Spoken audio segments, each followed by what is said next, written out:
holistic health, and I think we will start doing something about spiritual health too and the mental health too. So thank you very much once again. To kindly say a few words for our esteemed speaker who has just completed an amazing session. This is a quote which was given by Harriet B. Stowe, and she says that a woman's health is her capital. Thank you very much.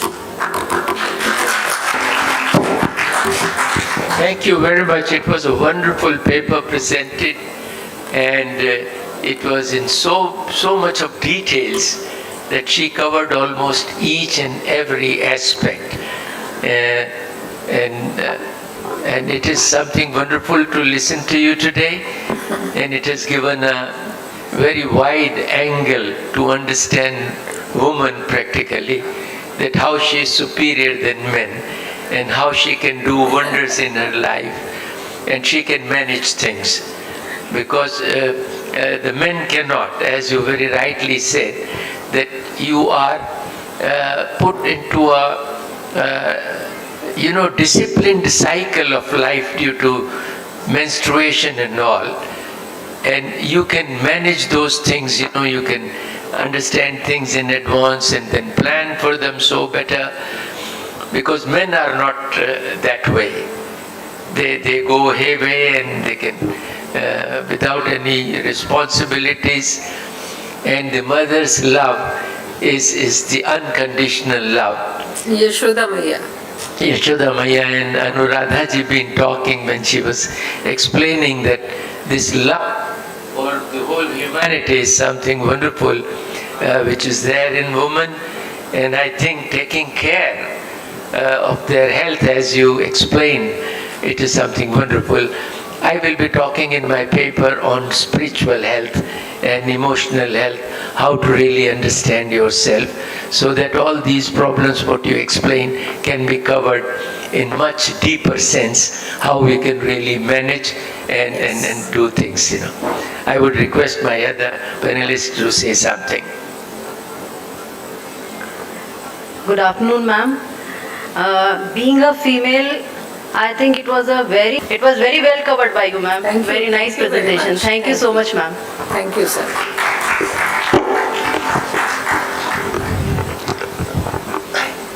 Madam, good afternoon. You are from Agra Asian Medical College. I am also nearer to you. I am from Safi. Madam, you are talking about women's health. Being a physiologist, we must think how to reach common people. If you are talking about regular physical exercise, we are in medical institution, we are standing here, you are presenting, and look at the audience, very few are here. What I want to say is, there are many organizations, institutions, both academic, non-academic. I think physiologists have a big role to reach common people. I think physiologist is the only people who can explain the physiological mechanism which is operating in both male and female. So I think, being a physiologist, what's your opinion? How we can reach? We must think about how to go to a common people. जो मैंने बताया कि there are organizations where we can go, like community medicine people are going and collecting the abnormal patient. We also must go and must act such a way so that we can reach up to a common people. How we can tell them that this is the real fact. Actually, reaching to the masses, very good option for, especially for the females, if we say, that can be done for both, for the boys and for the girls also, in colleges and schools. Actually, it should be, from my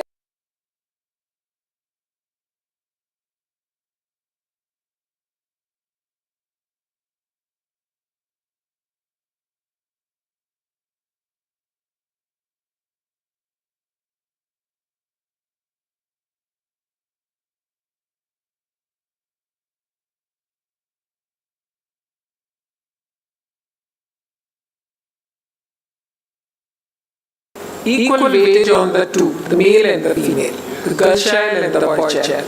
So when we will come to this, I think the society will be good and it will help us. So going to communities, starting from the schools, when this is being inculcated into them, that आपको आप भी ये करोगे, आप भी ये करोगे, और आप दोनों बैलेंस्ड हो, तो ये very good.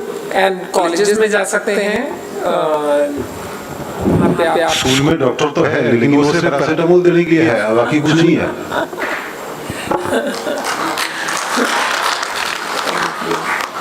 Thank you. Thank you so much, ma'am.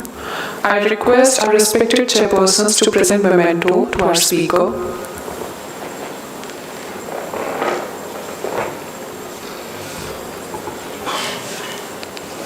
Thank you.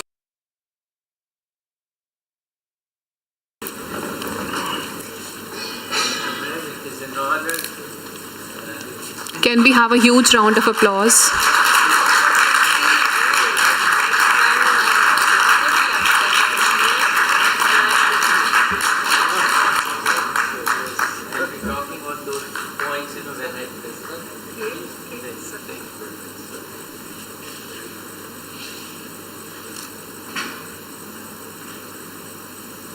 Thank you so much, sir.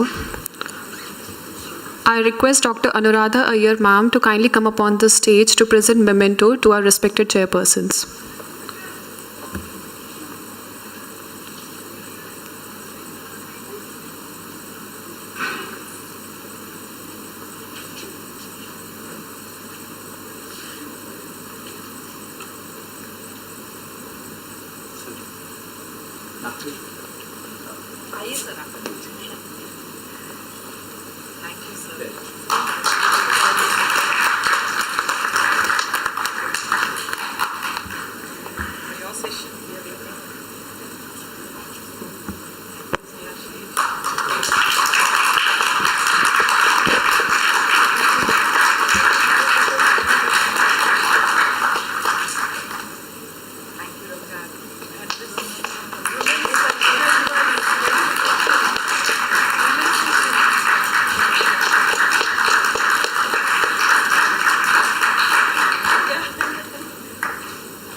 Thank you so much, sir and ma'am.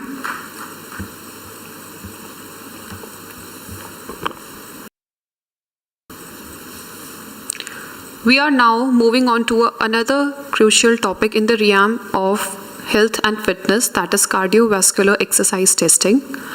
It is important for assessing cardiovascular health, evaluating fitness levels, determining exercise tolerance by observing how the cardiovascular system responds to physical exertion, monitoring chronic conditions. It provides valuable information for designing safe and effective exercise regimens. I would like to request Dr. Ramji Singh sir and Dr. Priyamvada ma'am to kindly grace the chairs.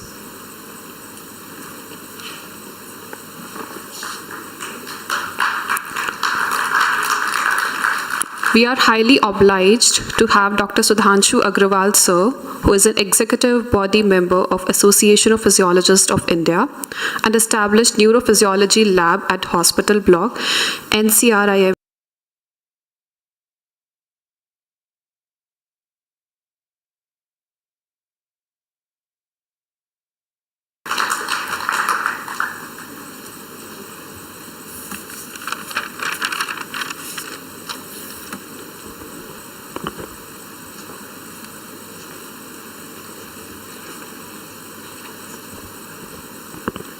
It's time to introduce our speaker, Dr. Gagan Kumar sir, who received APPI Award for the best paper published in Indian Journal for Physiology and Pharmacology. He received fellowship by Indian Society of Chronomedicine and fellowship by International Medical Science Academy I welcome you, sir, on the stage. Can we have a huge round of applause for Dr. Gagan Kumar, sir?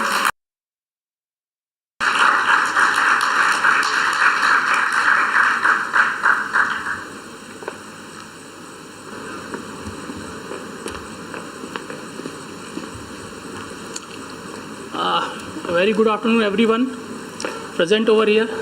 First of all, I would like to thank Dr. Anuradha Iyer, madam, for organizing this and giving us the opportunity to be here for this very interesting topic, the holistic health. I would like to extend my gratitude to our chairpersons, ma'am, sir, Dr. Ramji Singh, sir. They are the pioneer of physiology in India. Ramji Singh sir, Dr. G.K. Pal sir, Dr. K.K. Deepak sir, Dr. H.N. Malik sir was here yesterday, and these are our teachers. So I just wanted to say that whatever we are because of our teachers. Whatever I am today, it is because of my teachers. They guided us, they told us what to do. That's how we are here. So I wanted to extend my gratitude to all the teachers who guided me, and I am here because of them only. Can you give me that?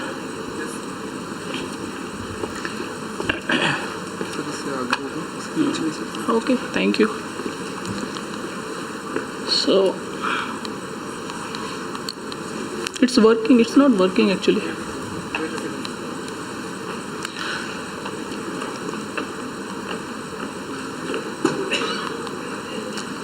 So I'll like to start my presentation with this picture.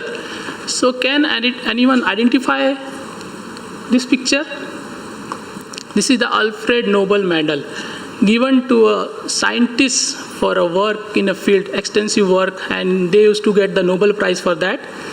Very difficult to identify this man because this is around 100-year-old picture of Dr. A.V. Hill. And actually, he was the exercise physiologist who got the Nobel Prize. So basically, I wanted to say that he is the first and only exercise physiologist to get a Nobel Prize for his work. That was way beyond 100 years. Okay, so we got Nobel Prize in exercise physiology only once because of the work of this man, Dr. A.V. Hill. What he did, he basically saw the changes in the temperature in a muscle during the contraction, around 0.003 degrees centigrade change in a millisecond. He recorded that, and because of that work, he got this prize.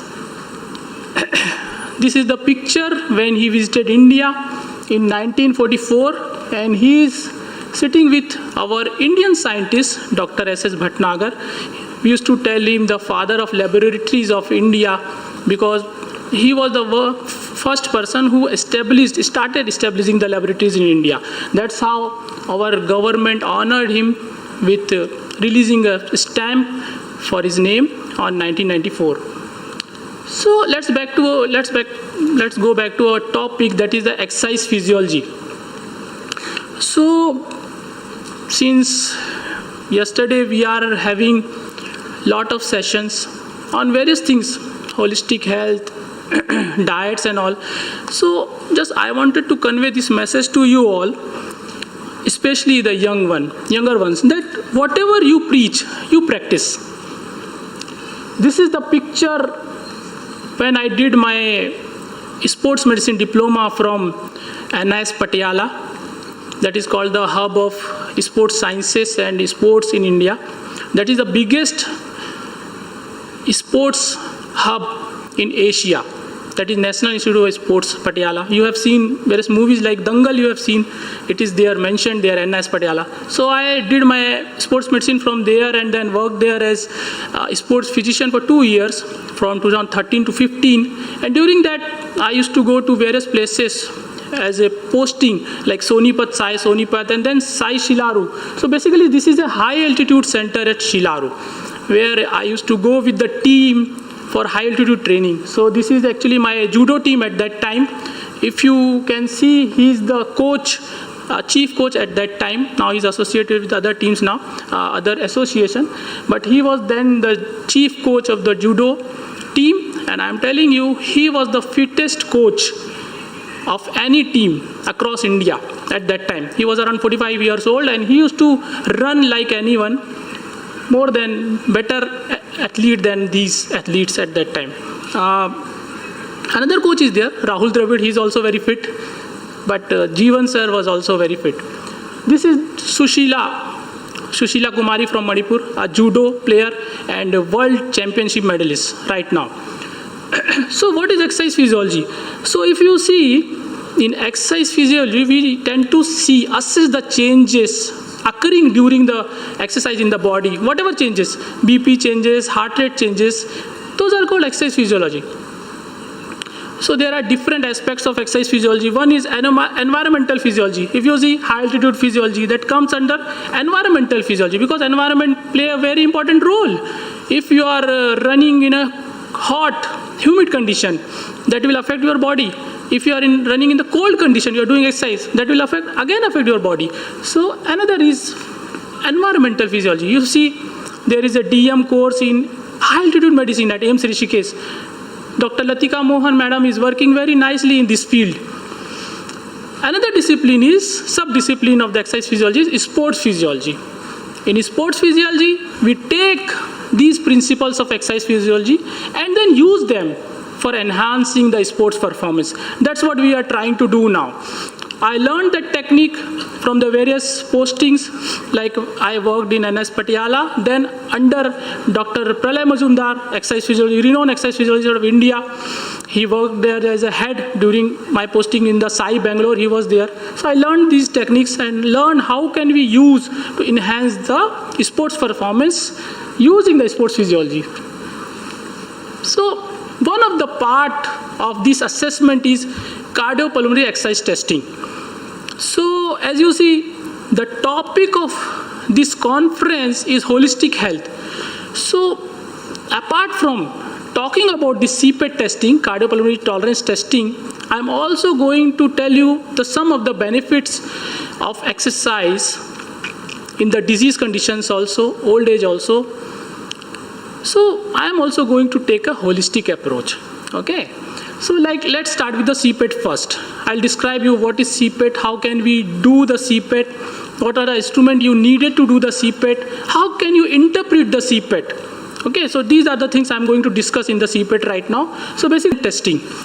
So basically in this testing, you are going to put the stress on your, they do their own CPET testing for pre-operative assessment of the fitness. If you have any major surgery, they also do that CPET testing. As a physiologist, you can also do the CPET testing if you are trained in that. Why? Because risk is involved. At the time of CPET testing, you can have any ischemic event. So you should be trained in that. Then only you proceed with that. Otherwise, you need a cardiologist to do that. We will go into the risk stratification also. Then CPET goes